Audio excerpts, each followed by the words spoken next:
What's going on, everyone? Thank you so much for tuning back into another episode of the Giant Topic Podcast.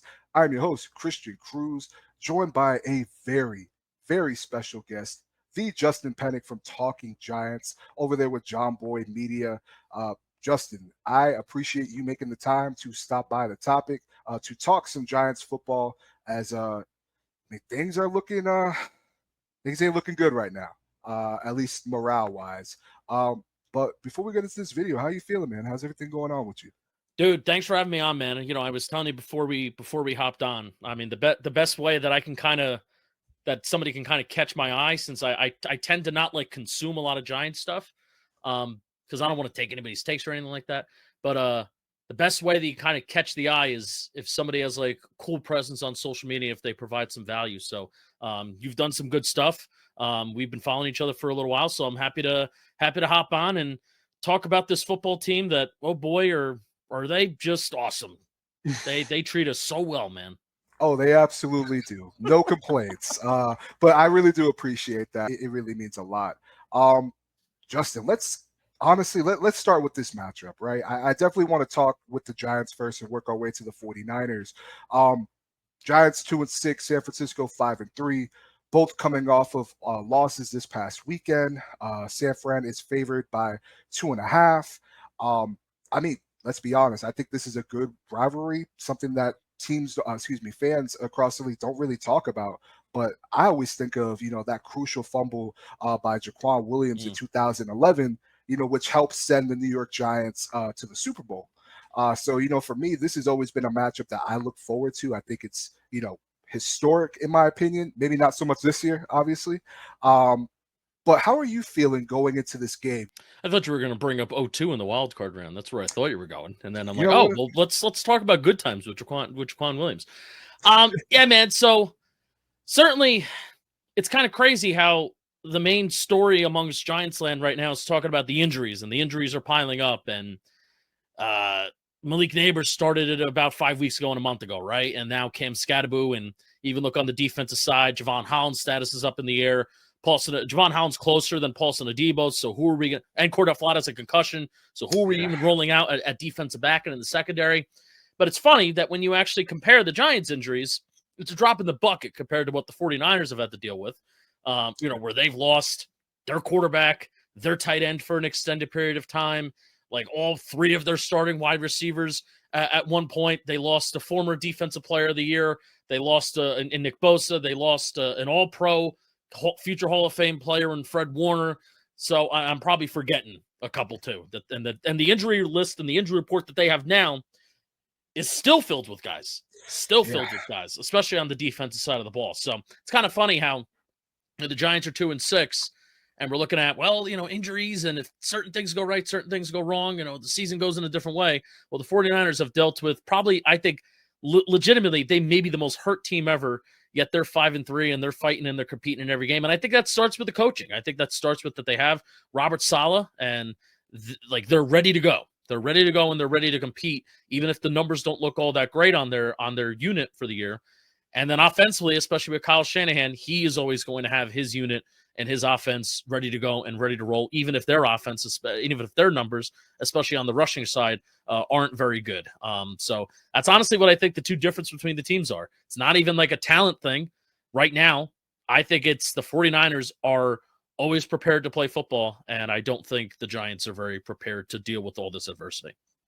Yeah, I mean, I think you hit it on the head. I mean, the 49ers and the Baltimore Ravens are two organizations with, it seems like every single year, they seem to just be bombarded with injuries, but they don't let that fluster them. They still go out there. They make sure to be prepared, regardless of who's coming off the bench, who they just picked off the street.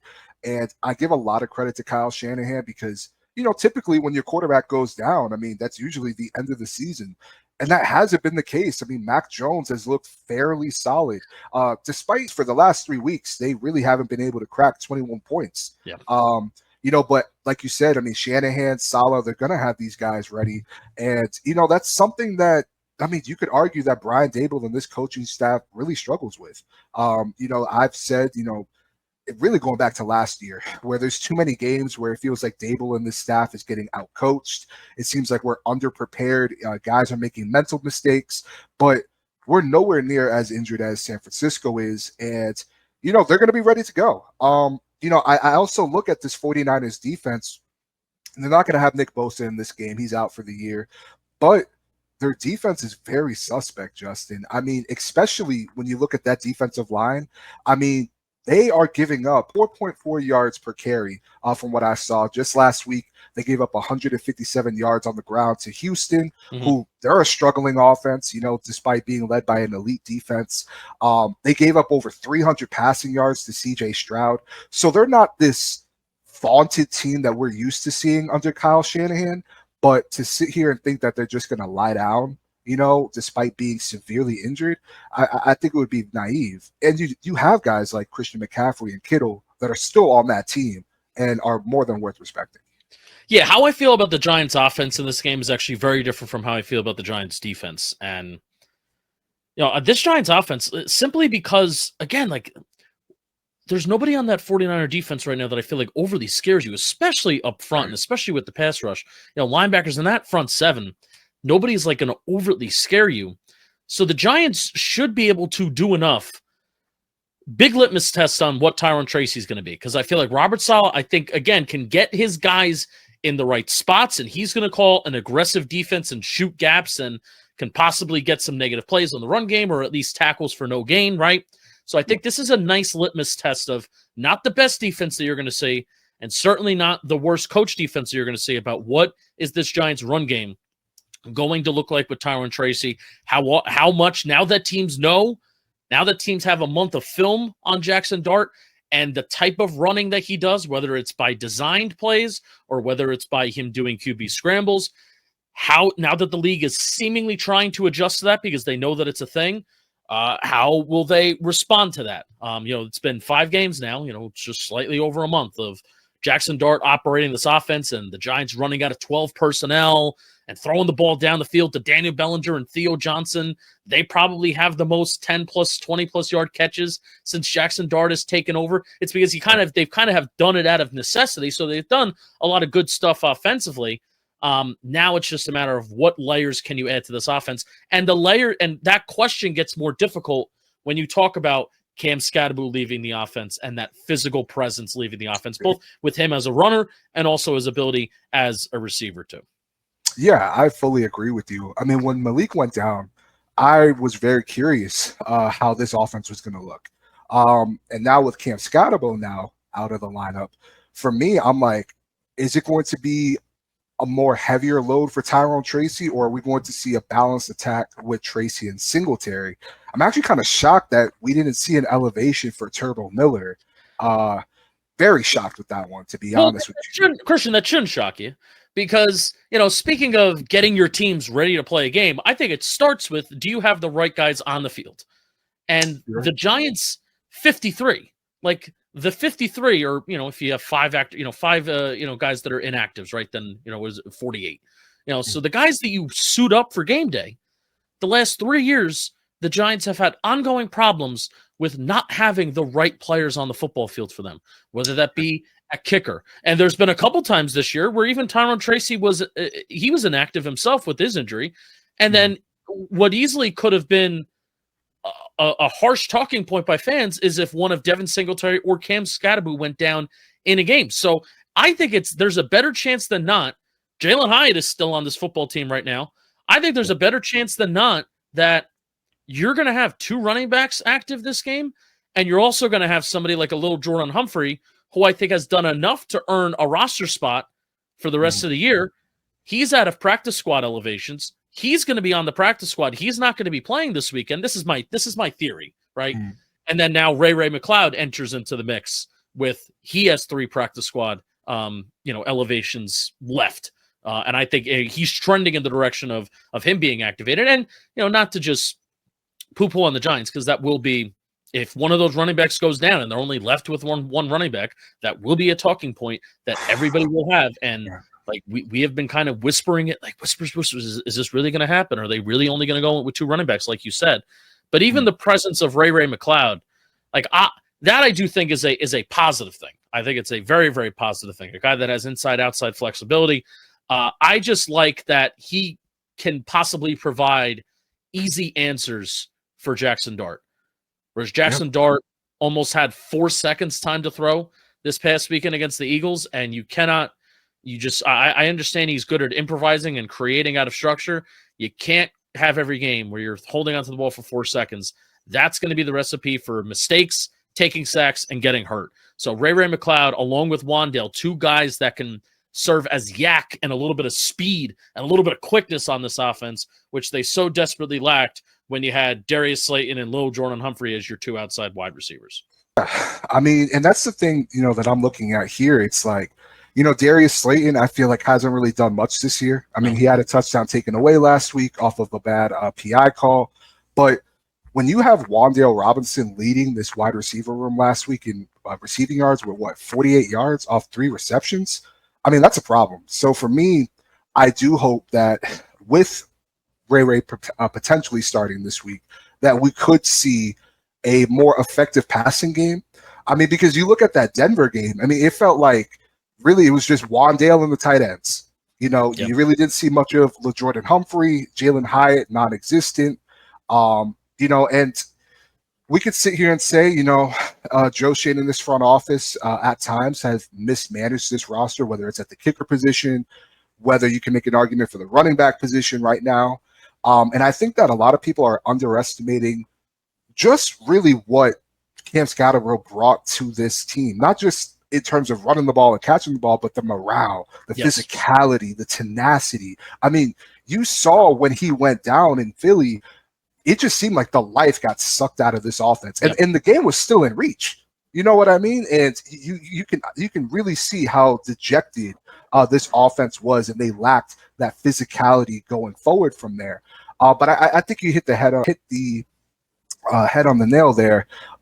And I'm looking at Jackson Dart too. I mean, he got some high praise from Shanahan and Saleh. Saleh going as far as to say, hey, if that was my quarterback, I would go in the blue tent too. To make sure that he's okay. And I thought something that was really interesting was that he's currently, at least from what I saw, I wish I could give him a shout out. I don't remember his and I follow him, but he had posted a stat that Jackson Dart right now is leading the NFL in excelling at creating plays out of structure. I thought that was very interesting, considering that it always feels like year in and year out when it comes to those metrics, the Giants are on the lower end of the totem pole. So to see, a New York Giants quarterback being high in the rankings in that regard, or I also saw that he was next to Mahomes in terms of quarterbacks versus perfect coverage. I thought that was very impressive too. And he's doing this all without Malik Neighbors. He's doing this with Wandale essentially being the wide receiver one. And I think when you look at the not just teams he's played, right, because you played against the best defense in Denver, right? You played against a Philadelphia Eagles team who they might not be the defense that won them the Super Bowl, but they're still a vaunted defense. I have a ton of respect for that defense. And I thought he had an impressive performance last week against them in a loss. But I think that going against this 49ers defense, who doesn't have the talent that Philly does, even though they're coached by Robert Saleh, he should have time to not just attack downfield, attack the middle of the field, but not hold on to the ball too long either. I feel like that's something that he's really struggled with. I don't know if you agree with that, Justin. I feel like he's really struggled in that regard, where it's like, I don't mind it per se because he's a rookie. And I've been trying to be very thorough with that take, where it's like, I'm going to ride the highs and lows of Jackson Dart. I'm not going to overreact. I'm not going to underreact. I'm going to be as fair as I can. But that is something that I've noticed, and I think that could be coached out of him. But yeah, against Philly, I think that was the first game where I'm just sitting there being like, we got to learn to live to fight another down, right, and not just holding on. Like, he took his first bad sack. There was an 8-yard loss that was on a 1st and 10, the first play of the second half, where that's the first time that I really sat back. I'm like, damn, that's a really bad sack. Which that's kind of crazy too. And I'll give you another stat. Speaking of sacks, I'll give you another stat. Because I was looking at this 2 weeks ago, and I can imagine it hasn't really changed all that much. but it's Drake May and Jackson Dart that are the two quarterbacks in the National Football League that have the lowest amount of yards lost per sack. How often do you see? Now, Jackson Dart has a sack rate that's around 8, 9, 10%, which that's above average, but like I said, we've gone a month, and I watched that Eagle game, and that was the first time that I thought that Jackson Dart really took like a back-breaking sack. Because if he is going to take a sack, a lot of the times it's having a really good feel and awareness of space, that stuff is breaking down around you, and then kind of moving up in the pocket. I'd rather you take a sack closer to the line of scrimmage versus running backwards, having no feel for what's going on around you, and then not being able to get rid of the ball. So, if stuff isn't there, which more likely as weapons are getting hurt, as teams are starting to figure out what the Giants are doing in a post-Malik Neighbors world, especially at the skill position spot. If nothing's there, you got to learn to live with the fight another down. If the scrambling lanes aren't going to be there like they were, learn to live the fight another down, throw that ball away. But again, that's also why I'm a little excited about Ray McCloud, because I think he can get open in the short part of the field. I think he can get open in the intermediate part of the field. And you mentioned Jackson Dart not being pressured with the 49ers, and you're absolutely right. 49ers are dead last in pressure rate in the National Football League so far this year. And that's even with Nick Bosa thrown in there for, I think 2 weeks, and Fred Warner, who gets after the quarterback too whenever he rushes the passer and stuff like that. So they're dead last in pressure rate right now. So I'm not expecting this Giants offensive line to really, have any of these disaster plays. But it's a matter of Jackson Dart. Is he going to get rid of the ball? Is he going to get the ball out of his hands on time? And even if nobody's open, can you just chuck the ball away? And hey, let's attack this. Let's attack this 3rd and 7, and with a 3rd and 7, and not take a 5-6 yard sack. Yeah, definitely. I mean, and one thing that I think that this Giants offense needs to be better at in this game is on 3rd down. I mean, they were 5 of 12 against Philly, so you absolutely can't have that. But I agree with you, because when you look at that 49ers defense, I mean, they haven't shown all year outside of their matchup against Atlanta that they can get to the quarterback. I mean, they really haven't been successful at doing that. I mean, just last week, they were 9 of 16 on 3rd down. They were 1 of 5 in the red zone. And they gave up, again, 26 points to a Houston Texans team that, granted, you do have C.J. Stroud, you do have Nico Collins, but their offensive line isn't very good at all. It is a carousel, and they weren't really effective against them. And I look at their offensive line, to kind of transition to the Giants side of the ball on the defensive side. Yep. I look at the 49ers offensive line. They have the 17th ranked offensive line. They gave up 2 sacks this past week. And despite Mac Jones playing better than most people thought he was going to play, it seems like they can't get the run game going. It seems like there's more times than not they can't protect Mac Jones. And I'm looking at guys like Brian Burns, who's tied with Myles Garrett for 10 sacks in the NFL. I look at guys like Dexter Lawrence, who we'll talk about a little later, who got called out by Carl Banks. If there was any game for us to see this New York Giants put together some complimentary football, I do feel like it would start here. Because I thought the only game this year where they actually played complimentary football was their first matchup against Philly. It felt like all sides of the ball was playing as one, whereas in most weeks it's one side letting down the other. Yep. So I like this matchup despite the records right now for both of the teams. I do like the matchups here. And again, I think that with the 49ers really struggling to score, and again, just I believe they had 15 points last week. And they were 3 of 9 on 3rd downs offensively. They were 2 of 2 in the red zone versus the Texans. This has to be a game, Justin, at least in my opinion, that this defense, despite having a pretty bad and banged up secondary, needs to go out there and just pin their ears back and put the pressure on Mac Jones. Well, you would think, man, and that's the you would think, you would hope. But for me, I'm a numbers guy. Oh, when it comes to this Giants defense, I think specifically for this game, I think you have to throw the numbers out. And here's why. Kyle Shanahan is the best in the NFL at finding a weakness that you have and attacking it over and over and over again until you find out some sort of solution. And lo and behold, for the Giants, their strengths are their linebackers, Their strengths are their secondary. Their weaknesses are their linebackers, not their strengths. Their weaknesses are their linebackers. Their weaknesses is their secondary, and their weaknesses is their secondary against the run. Now, despite the numbers will tell you, and I was looking at this morning, the numbers will tell you the 49ers, they run outside zone. They run it a lot. That's kind of like what Kyle Shanahan does. Mm-hmm. They have the 8th most rush attempts going outside the tackles this year, but they're like last in yards per play. They're like last in success rate. It's not good. And that's like, what? Like this is the 49ers. This is Kyle Shanahan. Mm-hmm. We like invented this shit, man.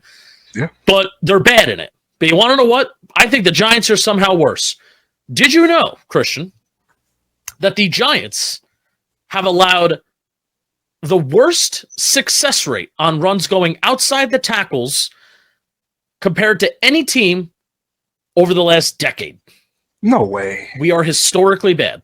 Oh my goodness. The Giants have allowed 7 point, it's something that I had it written down. 7.9, here it is. 7.9 yards per carry when runs go outside the tackles. Jesus. Do you want to know what second worst has allowed? I'm going to say 6. 6.4. Gotcha. Between last, the New York Giants, and second last, the Chicago Bears, 31st, there is a 1.5 difference. Yard and a half difference. They are a historically bad run defense, and they have done and they've been bad the last 3 years. Maybe not historically bad, but they have been bad the last 3 years. They have done nothing to fully address it. Nothing. And you now have the godfather of the outside zone run and challenging linebackers and challenging DBs. Let's run away from Dexter Lawrence. Let's even run away from guys that are maybe setting a good edge, and let's just try and run around them.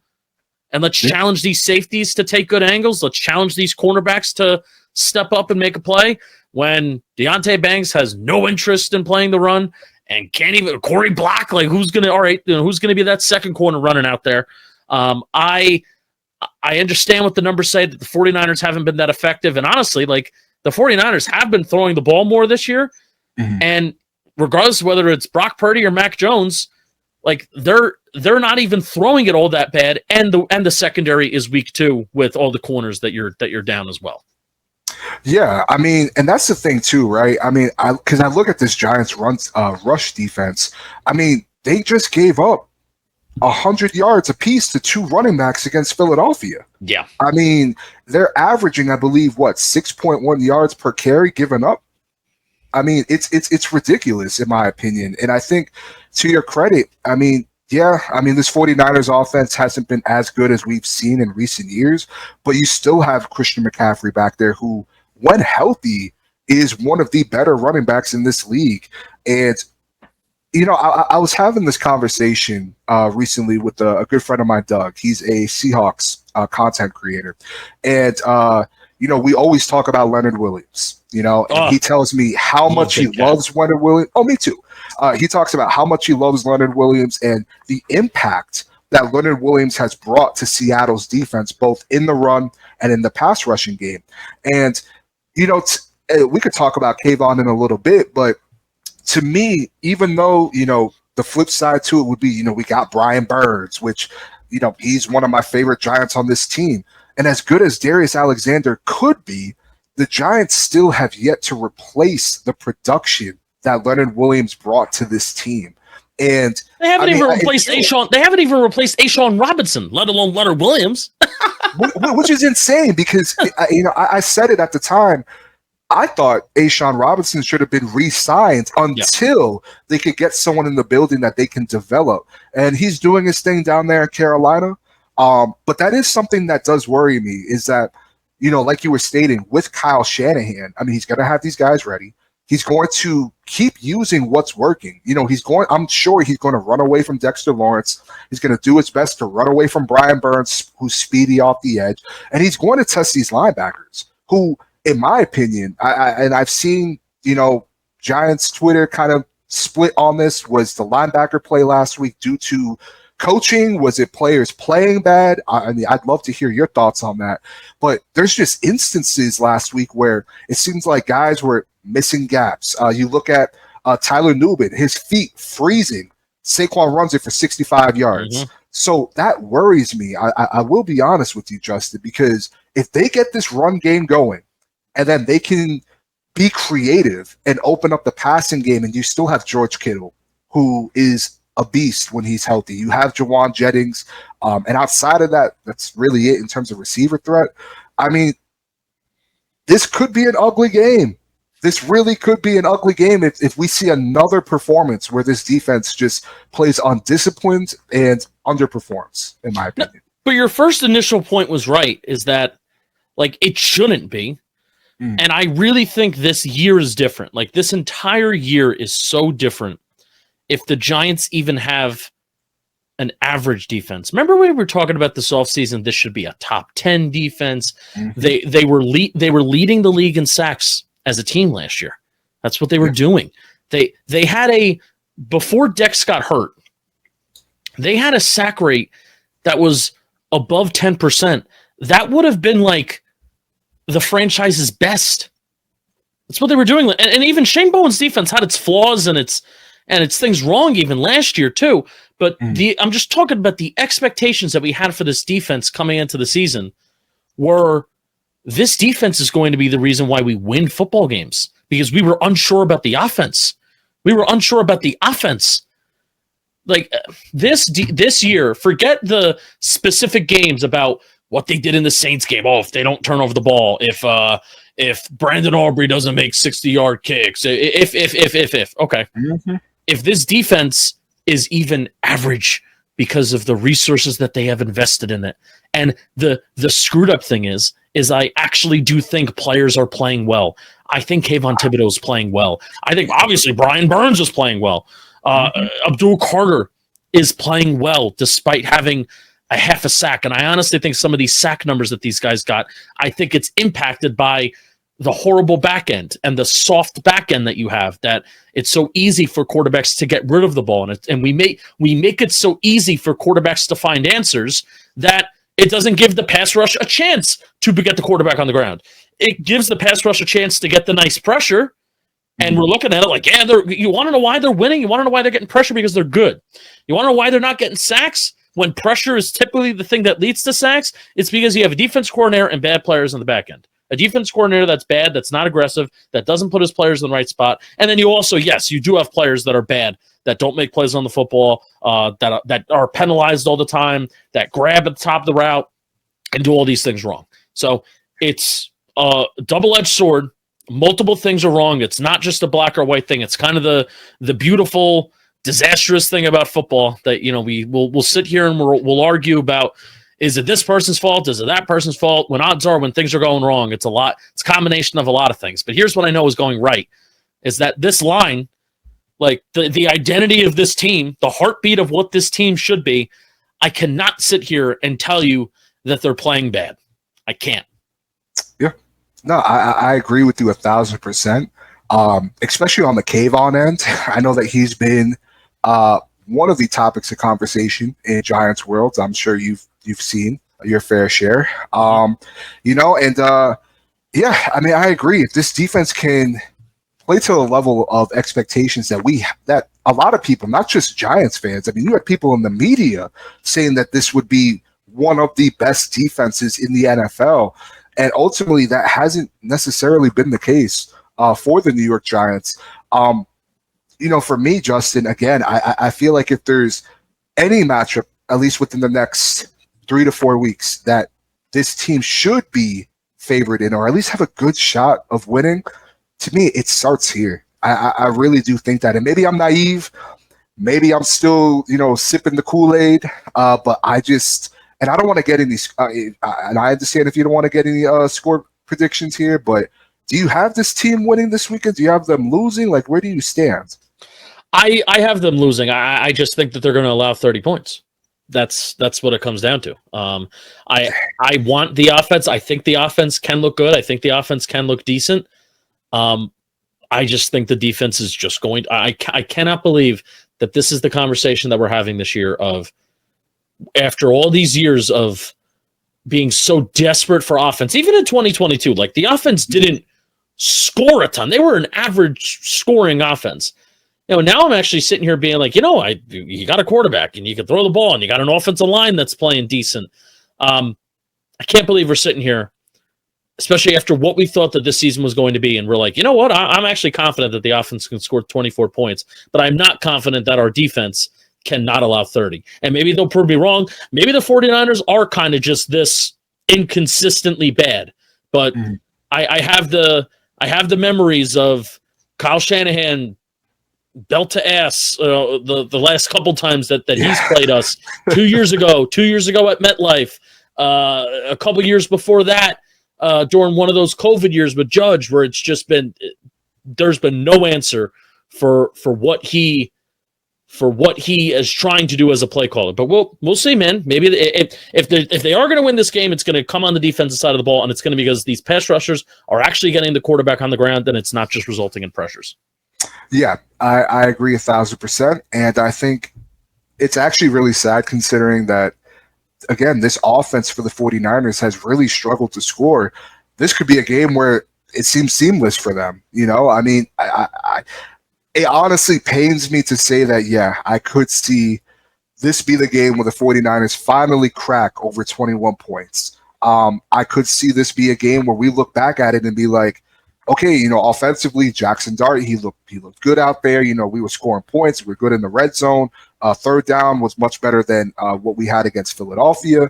But just we couldn't stop a nosebleed on defense because we were talking about Christian McCaffrey a lot in this segment, but I really feel like people are underestimating George Kittle, who I know he's dealt with injuries, but I look at this Giants team that regardless of who's coaching this defense, regardless of who we have at linebacker, whether it's Bobby Okereke, Blake Martinez, you name it, we cannot cover tight ends to save our life, Justin. And I don't know what it's going to take. I really don't. As a Giants fan, that's something I've unfortunately lost hope in, regardless of who is the coach of this team, that we're going to struggle when it comes to covering tight ends. And it's a damn shame. It's a damn shame because you look at the money and the assets that they put on this defense, and they should be better than what they are. And unfortunately, they're not. And I think, honestly, this is a great transition to Dexter Lawrence. We have not seen that Dexter Lawrence performance that we're used to seeing. We saw some, I guess, flashes against the Chargers with that interception. He has some plays here and there where, despite him getting double teamed, I mean, he's still creating pressure. He's still making, the lives of the quarterback uncomfortable. But, Justin, we have yet to see that game where we're just like, you know what? Yep, I understand he's had a kid. I understand, he had this elbow injury last year, but damn it, Dexter Lawrence looked like Dexter Lawrence out there. We haven't seen it. Yeah. And, I saw, obviously with Carl Banks' comments talking about Dexter Lawrence, and I don't agree, as much as I love Carl Banks, I didn't agree with him saying that, no one respects you. I think teams still respect Dexter Lawrence, but at the same time, I mean, I don't think he was wrong with what he said. Justin, I really don't. It pains me to say that because I still think he's our best defensive player, but still, man. I think it was a crazy thing to say. And that's a strong thing to say. Like, I understand Carl is who he is, and legend, and I respect him. But that is when we're one of us with the microphone, right? Mm-hmm. Are you really going to go up to Dexter Lawrence's face and tell him teams don't respect you, your opponents don't respect you? Are you going to do that? Like, I'm not going to catch me dead doing that. And I also just think it's wrong. Like, not only do I think it's okay, I think it's disrespectful to say that about somebody who is a leader on this team. I think Dexter Lawrence has every right to say, you want to know what? I've been an all-pro caliber player the last couple of years. Since I got my extension, basically, I've been like a really all-pro caliber player, like even better than what he was in 2022. And I'm not paid enough. So either you pay me more or, you know what? I also don't mind getting out of here because we're losing a lot. How often do you see guys do that? How often do you see guys? I'm not getting paid enough. I'm going to request a trade. So I'm not trying to give him flowers for just. All right, well, he's just here on his contract and he's playing on his contract like players should be. But to say that nobody respects you when he is, by the way, the most double-teamed player in the NFL on pass rush snaps. I believe it. Like there is, and it's per NFL Pro and the player tracking data that they have. He is the most double-teamed player. And even you, I heard you say, and you're right, how you're like, Kyle Shanahan's probably going to want to run away from Dexter Lawrence. And you want to know what? Half of all carries that the Giants have faced this year have gone outside the tackles, 50%. I would also want to run away from Dexter Lawrence. Absolutely. So meanwhile, while I agree, like is he this all-pro self? Is he this defensive player of the year self? No, he is not. He's also not playing the nose tackle as much as he was the last 2 years, which I think I understand why, especially when you have Abdul Carter and you want him to rush the passer from the A gap. So some things are gonna give, right? You're not gonna have Dexter Lawrence. I think he should be on the nose tackle even more than he is now. It shouldn't he shouldn't totally just go away from it. For a player that plays like he is, and also the amount of warts that are also present on this Giants team elsewhere outside of Dexter Lawrence, going after Dexter Lawrence and saying nobody, your opponents don't respect you, that is a strong thing to say that I disagree with on a football stance, and then also kind of just like on a personal stance too. And I liked Dexter's response. I liked it. It's like people, whoever can think whatever they want to think. I'm going to go out there and I'm going to play well. And also, in the case of, we brought up Leonard Williams before. I'm sorry, I'm ranting. In the case of Leonard Williams, how often did we get pissed at Leonard Williams? Because there would be 1 year where he'd have 11 sacks and he's the best player ever. And then another year, he would have 3 sacks. But you want to know what? At least in my opinion and how I dissect and analyze the game, and that's not perfect, and I've been wrong, and I have a lot of bad takes, but there are times where I watch, like, let's just use Leonard Williams as an example. There are times where I would watch Leonard Williams have a 3-sack year and have an 11-sack year, and I would say to myself, I haven't seen necessarily a dip in play. I haven't. Because sometimes with interior defensive linemen, that's just how it goes. And I think that's just football. They say that's baseball, Susan. I like that. That's football, Susan, where, especially with these interior D linemen, there may be a year where you get 10 sacks. Like Brian Burns right now has 14 quarterback hits and he has 10 sacks. That's crazy. That's crazy. And what Pro Football Reference does, he doesn't have 14 quarterback hits that are separate from his sacks. 10 of those hits are sacks. But Abdul Carter has how many quick pressures, how many wins under 3 seconds, but he has half a sack. Sometimes that's just the way that it goes. And I think Dex may be having one of those years where he is not playing like an all-pro. He's not playing like a defensive player of the year candidate. But I think he's just in a year where, for whatever reason, the quarterback's not going down on the ground. And like I mentioned, Shane Bowen is not doing him any favors, is not doing any of these guys any favors with the weak back end, with the weak secondary that he calls, that doesn't allow guys like Dexter Lawrence to get home. So I think everybody is a little right, but ultimately saying your opponents don't respect you, I think that is wrong. Yeah, definitely. And again, I have a ton of respect and love for Carl Banks. I didn't think he was wrong in the sense of calling Dexter Lawrence out, but to say that no one respects you, like, to me, I thought that was... Yeah, I think that's fair. Like, that is a strong... Again, like, that's a strong thing to say about somebody, especially when you're in the position that Carl is, and when you have a microphone in front of you, and you know that people are going to be listening, and you know that, like, the beat reporters are going, even if Dex isn't listening to the Believe in Giants podcast, you know that a beat reporter is going to go and ask Dexter Lawrence about it, and you got to be prepared. And I think, Carl's a grown man; he's prepared to face it. But sitting in my shoes, I wouldn't want any Giants player. There are moments where maybe I can slip and say something that maybe I regret, but that seems like I try and keep it. There's personal, like personal attacks like that, and I think there's like football critique attacks, and I think that was bordering on the line of a little bit personal.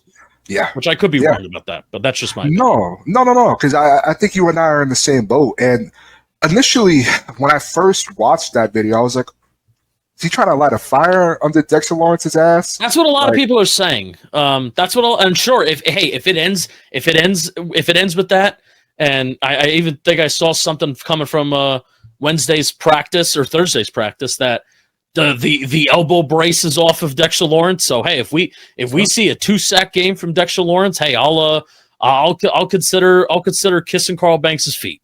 And if that's the thing that works. But also, like, hey man, it should be these coaches. It should be this locker room that gets these guys fired up. Like, I know they're tired of losing. Like, I know they're tired of it. But what are you going to do about it? It shouldn't take the Giants color commentator on their radio network to get somebody fired up in the locker room to want to do something about losing. And that's what, not to just pivot to the offense side of the ball, but that's what Jackson Dart has kind of come in here and provided a shot of energy to this team, of a guy that is not used to. I'm starting to call it it's a disease, Christian. It's a disease of losing that this team is infected by it. Darius Slayton is infected by it. No matter what he does, he just finds a way to lose, and he makes losing plays, right? Dexter Lawrence, not saying that he makes losing plays, but he has been part of teams that have found ways to lose. Brian Burns came from a team in Carolina that found ways to lose, somehow arguably even worse than the Giants did. This is a team that is infected by losing, and they have lost. In my opinion, Malik Neighbors is a dog, and this competitor, and won at LSU, and had a little bit of that energy of, F this losing shit. I'm going to take this personal, and I'm going to be a leader, whether that be with my words or whether that be with my actions, and we're going to get through this. He's gone. Cam Scatterbo and Jackson Dart together brought that young and dumb energy like we didn't know any better, and now half of that is gone. Yeah. So, I don't know what my point is, but this team is infected by losing, and it shouldn't just take somebody from the outside challenging them to get them fired up. That should be handled from coaching within and the locker room. Yeah, no, you're absolutely right. And again, like, just to kind of go back to Dexter, I mean, he's been a model citizen. He's been, in my opinion, the best player on this team, really since he's been re-signed. And, you mentioned the dip in terms of percentage for how many snaps he's playing at nose tackle. I believe I was reading that this is the lowest within the last 3 seasons in terms of percentage of how many times he's lined up at the nose tackle position. I could be wrong. Since the days of Patrick Graham and before Andre Patterson came in here, it's been the lowest. Yeah, and that's egregious to me. And again, if he comes out there and has a, just amazing performance, the best performance we've seen all year, I think not just me, not just you, but I think a lot of Giants fans will be going back to that Carl Banks comment and being like, you know what? You can make an argument. There were other players, other captains, if I may add, that deserved to be called out outside of Dexter Lawrence. But, ultimately it lit a fire under his ass. And hopefully that's what we're talking about come Monday or Sunday evening. Yep. Justin, I wanted to talk to you before we wrap up this video. There's a couple players going into this offseason that I think are key priorities to re-sign for the New York Giants. I'll just list a couple of them, and I want to get your thoughts on them. First off, for me, it's Jermaine Illuminor. I think, to me, that's a no-brainer. I don't think he's going to get Tristan Wirfs or Trey Smith, Rashawn Slater money, but I think personally, Justin, that whatever he is asking, give that man that money. Give him the money, because how long have we gone without 2 bookend tackles? I mean, he's allowed 2 sacks, 1 quarterback hit, 8 total pressures allowed on 547 snaps. That's ridiculous. That is insane. I mean, he has a 77.2 pass block grade, which is 13th among 77 tackles. Run block could be a little bit better. He's at 50.4%, which is 66 among 77 tackles. But he'll even tell you himself. He'll even tell you himself, and I'll let you keep going. He'll even tell you himself that he likes and he is a better pass blocker himself. I had him on a couple weeks ago, and he was talking about that. So, first of all, that was a great interview. I got to give you a lot of credit. I thought that was an excellent interview that you guys had over there. But I agree. I think that he's just the impact alone that Jermaine Illuminor has had to the right side of this offensive line, to me at least, I mean, keeping him and Andrew Thomas in this lineup, having Jackson Dart on a rookie contract, I mean, to me, that should be, regardless of whether Joe Schoen is having another year under this Giants organization, regardless of whether they bring someone from outside to come be the general manager, that should be the Giants' focal point, is to re-sign Jermaine Illuminor. And I hope that they do, because I'm not putting all of my eggs in Marcus Bowe's basket. As good as I think he could be, to me, it's an unknown. And I have seen Joe Schoen miss on more offensive tackles than what he's hit. So you have a guy in the building. I understand when he signed here, he only wanted, a 2-year deal. If you're going to let him test the market, okay. I don't feel too comfortable with that, considering that if I'm a player, I may want to get out of this losing culture. But if I'm the Giants, I am handing Jermaine Illuminor a check and being like, you put your number on this check and we'll sign it. And there's no excuse. I see way too many people, Justin, who are – so worried about this about the cap space going forward. And I had to tell someone recently, I actually tweeted this, a lot of people are going to say, yes, you want to capitalize while Jackson Dart is on a rookie contract. Absolutely true. But I'm seeing it even further than that.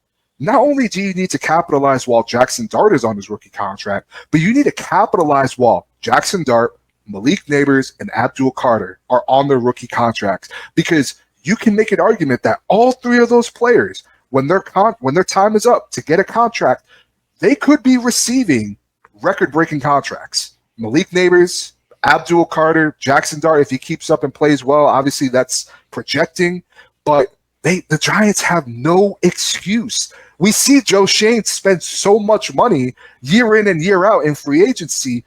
Let's re-sign a couple of our guys. Yeah, I think 2 years from now they have like $100 million, over $100 million. No excuse, man. None. There's none. Yeah, with Jermaine, I mean, it's don't unnecessarily create a major hole. Yep. That doesn't need to be created. And I understand there's the presence of Marcus Bowe, but oh my God, did we see how important swing tackle was this year? Or James Hudson basically gets the same contract that Jermaine Illuminor got, and he was awful. So I actually think like the presence of Marcus Bowe, which we don't even know what he is yet, so I would hate to just thrust a day 3 draft pick that was pretty raw to begin with, but I like the idea of having Marcus Bowe as this swing tackle that maybe could develop into a starter one day. And I like, hey, let's not kill the kid's confidence. Let's continue for him to get better. And, hey, watching Andrew Thomas and Jermaine Illuminor operate as pros ain't going to hurt. And there could even be the possibility of there being a positions change for Marcus Bowe, too, if eventually you get to a point where Jermaine Illuminor is so settled in at tackle and so entrenched here that, all right, well, then let's move him to the inside, maybe even center. So, I mean, I want to keep Marcus Bowe and those possibilities open. Don't unnecessarily create a hole at right tackle, which is the second most important position on the offensive line. Arguably, some people say center. I think it's the second. Don't unnecessarily create that hole for no reason when there are a lot of other areas that this team needs to address at wide receiver, even the interior offensive line. Like, I don't think you're at the very minimum, I don't think you're bringing back Greg Van Roten for a third 1-year deal when he's in his mid-30s himself. There's a JMS question, and then, of course, all the other questions that you have roster-wise on this team as well. Don't unnecessarily create a hole. I honestly don't even think you would need to give like Jermaine like this 5-year deal. I think he's a guy I think he's north of 30. So, I mean, if you give him a 3-year deal that you can get out after 2 years, since that's how that works in the NFL, that should be a win for everybody involved. I completely agree. I think it'll be a 3-year deal. I can't see him signing a 5-year deal. No, You know, I don't think the Giants would give him that. Yeah. no, I don't think so either. And again, I don't think the contract is going to be anywhere near the Wirfs, Trey Smiths of the world. So I think it'll be, relatively favorable. And to your point about not creating an unnecessary hole, I agree with you because that's how I feel about the second player, which is Kayvon Thibodeau. I've seen, I tweeted this, Justin, and I really do want to get your thoughts on this. That I look at Kayvon and I say to myself, how can you, unless it's a first rounder, which I don't see happening, how can you let this guy walk out the building for nothing?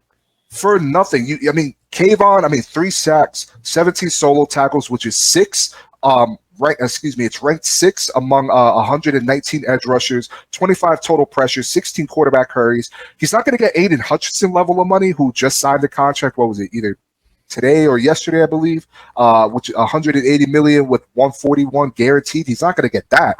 But I think if you give him a Montez Sweat-esque deal where you're making 24.5 million a year, I'll take that.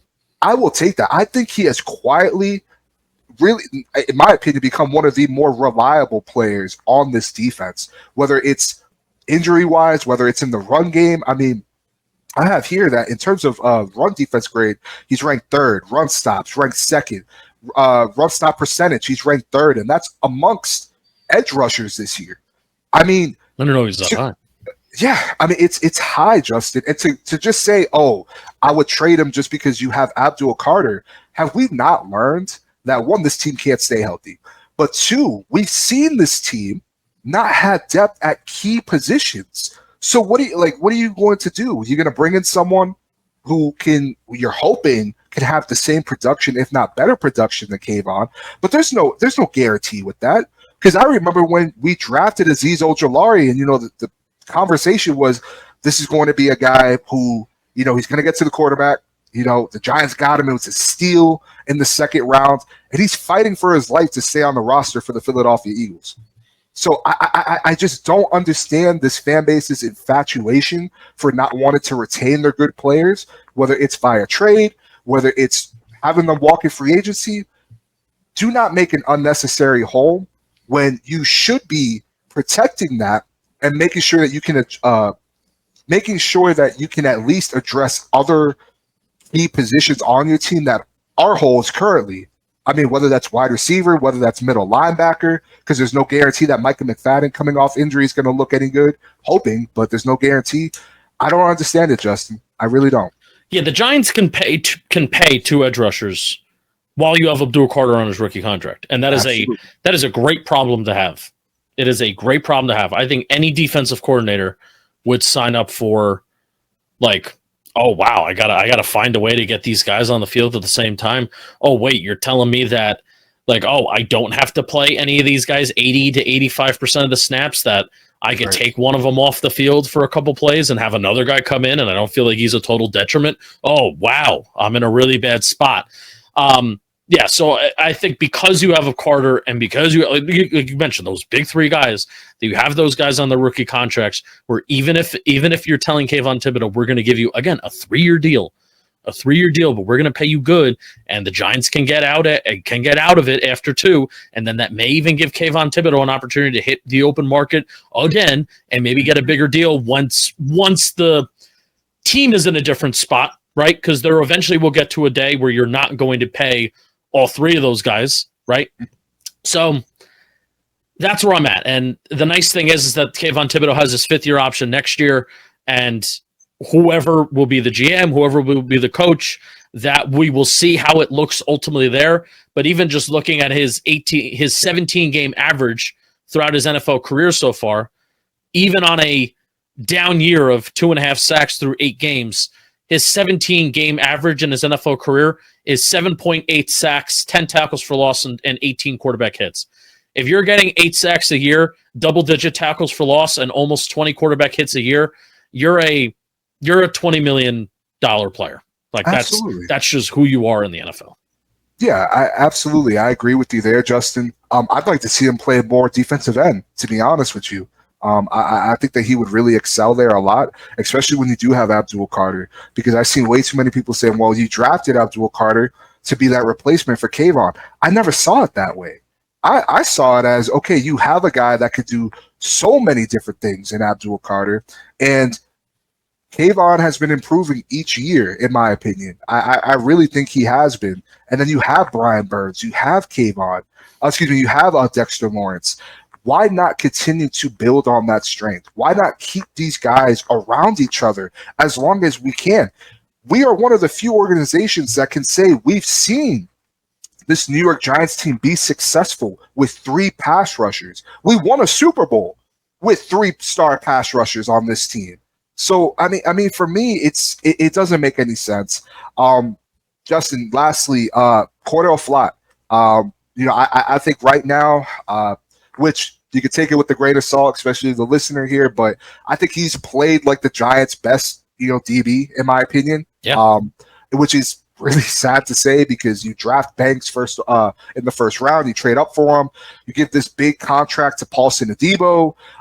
Drew Phillips looks like, there's moments where he's a hit and there's moments where he's a miss. Justin, I think he could get a Mike Hughes esque deal. Mike Hughes is making $6 million per year. I can see it being like a 2-year deal, but you gotta pay him. At least in my opinion, I think you have to pay Cordell. Yeah, and what a surprise, man! And this always baffles my mind whenever I look it up. And I'm gonna remind everybody right now. Cordell Flott just turned 24 years old in August. That's crazy. And that's, hey, Joe Shane got one thing right in the 2022 draft class. So drafting all these 20 and 21-year-old kids is that by the time their rookie contracts are up, you feel like their best play is still in front of them. And I think we're seeing that with Cordell Flott literally before our eyes. And finally, there, one year where they didn't screw with Cordell Flott's position in camp. They didn't screw with him being an inside corner. They didn't screw with him being an outside corner. He was an outside corner. He competed for his starting job, and they kept him in one place, and you saw a decent camp, and you're seeing even better production and better play out of him. So the only thing that makes me a little worried is like the dude is, he's basically a paperclip out there. He's 175 pounds, and that may even be generous looking at him. You're never going to be a plus run defender, but I will give him credit. He's been really physical this year. He actually has made plays in the open field, and there's been certain screens like in that Denver game. He made like some nice plays near the line of scrimmage. So can't knock him for not trying, but it's just the dude is so light. But I am 100% bringing him back, and I honestly think they can get him on a manageable deal because his first 3 years of his NFL career really wasn't even all that much. You just have to hope that it isn't contract year Cordell Flott, that this is kind of just who he is from now on. Yeah, no, I agree with you. I mean, again, I do think it's not just sad, but just beyond frustrating. Just you look at Deonte Banks, who looks like he doesn't even want to be out there. He looks like he shies away from having to be physical, whether it's in the run game, whether it's in pass defense. And you have a guy like Cordell Flott, who you noted, he's a skinny dude. Yeah. He's a very frail dude, but he doesn't play like it. He doesn't play like it at all. And even last week, prior to his injury, getting knocked out and concussed by Bobby Okereke. Bobby Okereke does his patented. I'm going to try and punch the ball out move that hasn't worked since 2023. Punches him in the face, and then the shoulder pit. That was a brutal hit. It was. It was. Justin, when I saw that hit live, first thing I said to myself was only the Giants. Only the New York Giants, where you have a guy trying to make a play, he misses, takes out one of his defenders. You love to see it. But yeah, I mean, for me, again, it's Flott, it's Illuminor, it's Kayvon. I'd love to bring Bellinger back. I think maybe on a 1 or 2 year deal. Same thing with Micah McFadden. I'm a little iffy on that one. But yeah, I mean, there's other guys I'm more than comfortable letting walk, like Wandale, but yeah, to me, I do want to quickly talk about Wandale because he is such a curious case to me, and I'm gonna little trivia for you. Where is he right now in total receiving yards? Do you know this on the top of your head? Off the top of my head, no. But if I had to take a guess, it's probably. Take a guess. I'm going to say under 400 yards. Where is he, like NFL ranking wise in receiving yards? Oh Jesus! Do I gotta go do I gotta go bottom like 60? No, it can't be that low, Justin. Brother, he's 14th in the NFL in receiving yards. No way. I'm looking at it right now. That's and this wow. this goes to show. Does it feel like he's impacting the game that much? I mean, there are moments where you feel his impact, like especially in that Denver game. I mean, even last week, I thought there was moments where you felt his impact, but as a whole, not necessarily. No, at least in my opinion, no. Yeah, I'm trying to is it so much third down? Like I may do a little bit of a deep dive on this, kind of like how good is Wan'Dale Robinson. And I will say, third down, how many of his catches have come on third down? 2, 7, 8, 14, and then 3 on fourth down. How many did I just say? 2, 7, 8, 14. 14. So that's almost like 40% of his catches coming on third and fourth down out of the 38 that he has. I mean, which to Justin, to your point, I mean, I feel like prior to this year, that's something that the Giants struggled with, was converting on third downs, and they've been relatively effective this year. Oh, Jackson Dart's been awesome. Jackson Dart, he has been. I have it right here. Jackson Dart has on third down. Out of all quarterbacks this year, by the way, not just quarterbacks between weeks 5 through 8, because now we have enough of a sample size. Among quarterbacks with a minimum of 40 third down plays in 2025, Jackson Dart is second in EPA per play. He's third in success rate, and he's in the first half. He's second in EPA per play and first in success rate. So, and I think Wan'Dale's been a big part on helping those third down conversions. But I don't know, man. I just kind of look at him, and I view the Khalil Shakir contract as that baseline of probably what he's going to look for. I don't think Wan'Dale has that impact. I think his impact and his role is replaceable, and that's the bottom line. What he does, I view as replaceable, and I view that I view it as Richie James can kind of do it. Remember that role that he played in 2022? Yeah. If they want to draft a slot receiver on day 2 or day 3, I view that guy can kind of take that role too, because I feel like a lot of his stuff it's not manufactured. I don't know. I have a hard time figuring out Wan'Dale Robinson. You and me both, because I mean, going into this year, I had put out this long thread on Twitter where I said, I'd like to see Wan'Dale get more targets downfield. I think he's more than just a yak guy. But in the same token, I've always felt that his production, could be replaced. I mean, like you just said, we saw it with Richie James. I mean, we've seen it where there are games prior to this year where he really wasn't that big of a factor. And now he's because we lack the necessary depth on in this wide receiver room. I mean, he's turning into Jackson Dart's most reliable target. I mean, but it doesn't feel like that, which is no, it does. It should feel like he's more relied upon, and it should feel like he's more valuable. But I mean, I just told you that he's 14th in the NFL in receiving, and if I didn't look it up, and if the shoe was on the other foot, I would tell you, all right, maybe he's 30th, maybe he's 35th. But no, he's 14th, and it's not. And I'm talking about receiving yards. Remember last year he was top 10 in catches, but he was 50th in yards. That's not the case this year. He's got 13 yards per reception. That's and I don't think it's impressive. A flawless game. That's decent, and that is a huge jump from where he was just last year. It's not just manufactured stuff. So yeah, again, I got to fully, and there's 9 games left. We got to fully figure out what we kind of got. And Wan'Dale Robinson, but I mean, especially if I at least get my wish, and Brian Dable and Joe Shane are gone, I think that conversation becomes a lot more easier on Wan'Dale Robinson's future. We both have the same wish. I'll tell you that much. Justin, I really do appreciate you stopping by and taking the time to talk some New York Giants football with us. It really means a lot. Again, I think this weekend's going to be fun. I'm hoping to see this Giants team win. I know that you have this Giants team losing, which I kind of lean towards how you're feeling, to be honest with you. But I think it's going to be fun. And I think for me, I'm just, regardless of whether in terms of the team has a chance to win or not, I'm going to be excited to watch Jackson Dart. I'm going to be excited to watch Brian Burns and Abdul Carter on the field. I'm grasping at straws here in a 2-6 season. My God, it's 2-6. A 2-6 season again for the New York Giants. But yeah, I mean, is there anything else you want to finish off with before we head out, my friend? No, man. Thank you for having me on. We'll do it again, and let's shock the world. Let's do it. Why not? Hey, why not, right? Why not?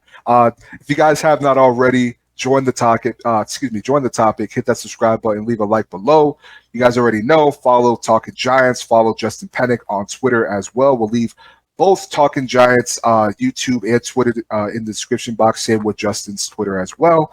We thank you guys for stopping by. We'll see you guys on the next episode.